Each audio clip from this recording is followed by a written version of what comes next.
George Kurian പിന്നാലെ കേരളത്തിനെ പരിഹസിക്കുന്നു കേന്ദ്ര സഹമന്ത്രി സുരേഷ് ഗോപി. കേരളം നിലവിളിക്കുകയല്ല വേണ്ടത്, കിട്ടുന്ന ഫണ്ട് കൃത്യമായി ചെലവഴിക്കണമെന്നും ദുഷ്പ്രചാരണങ്ങൾ നടത്തിക്കോളൂ എന്നും സുരേഷ് ഗോപി പറയുന്നു. ഒരു സർക്യൂട്ട് പോലും കൊടുത്തില്ല കേരളത്തിന്. സർക്യൂട്ട് പ്രഖ്യാപിക്കുന്ന ബഡ്ജറ്റിലല്ല.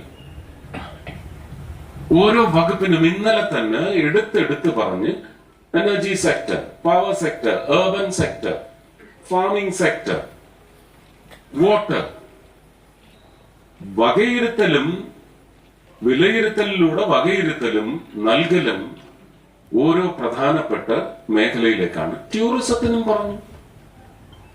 ഇതൊരു സ്റ്റേറ്റ് സബ്ജക്റ്റ് ആയതുകൊണ്ട് തീർച്ചയായിട്ടും ആ ടൂറിസത്തിനൊരു കോർപ്പസ് ബഡ്ജറ്റിൽ പറഞ്ഞിട്ടുണ്ടെങ്കിൽ കേരളം നിലവിളിക്കുകയല്ല വേണ്ടത്.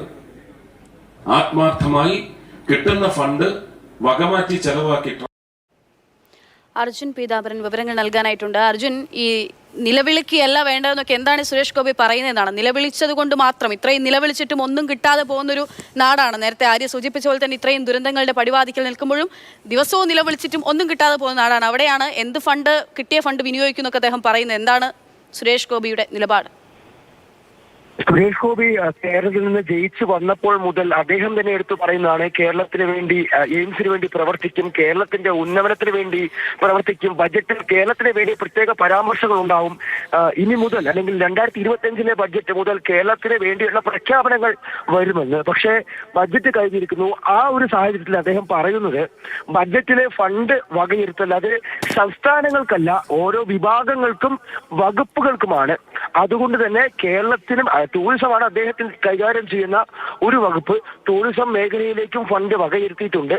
കേരളത്തിന് ലഭിക്കുന്ന പണം അല്ലെങ്കിൽ കിട്ടുന്ന പണം ചെലവഴിച്ച് കാണിക്കൂ കൃത്യമായി, എന്നിട്ട് പറയൂ എന്നുള്ളതാണ്. അല്ലാതെ ഒന്നും കിട്ടിയില്ലല്ലോ എന്ന് പറഞ്ഞ് കരയരുത് എന്നുള്ള കാര്യമാണ്. അതായത് സംസ്ഥാനം അവരുടെ ആവശ്യങ്ങൾ കൃത്യമായി മുന്നോട്ട് വെക്കുമ്പോഴും അല്ലെങ്കിൽ ഇന്ന കാര്യങ്ങളുണ്ട്, ഇന്ന കാര്യങ്ങളിൽ അവഗണിച്ചു എന്നുള്ള കാര്യം പറയുമ്പോഴും അവിടെ കേരളത്തിന് ഉണ്ടായ അവഗണന അത് കൃത്യമായി പറയാതെ ഇത്തരത്തിൽ വിഭാഗങ്ങൾക്കും വകുപ്പുകൾക്കും വകയിരുത്തിയിട്ടുണ്ട്.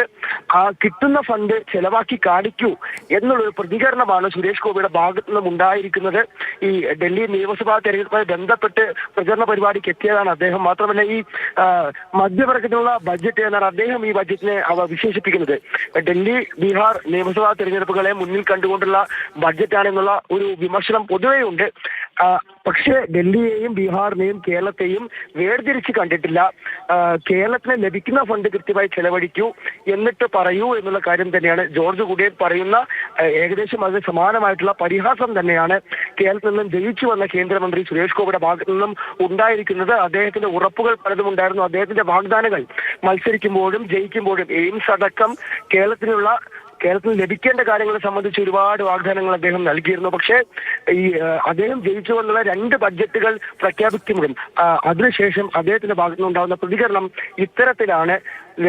ലഭിക്കുന്ന ഫണ്ട് കൃത്യമായി ചെലവാക്കൂ എന്നുള്ളൊരു പ്രതികരണമാണ് സുരേഷ് ഗോപിയുടെ ഭാഗത്തു നിന്ന് ഇപ്പോൾ അർജുൻ പീതാംബരനാണ് വിവരങ്ങൾ നൽകിയത്. ഇന്നലെ ഈ ബഡ്ജറ്റ് വന്നതിന് ശേഷം കനിമൊഴിയുടെ ഒരു സമൂഹ മാധ്യമത്തിൽ ഒരു പോസ്റ്റ് ഉണ്ടായിരുന്നു.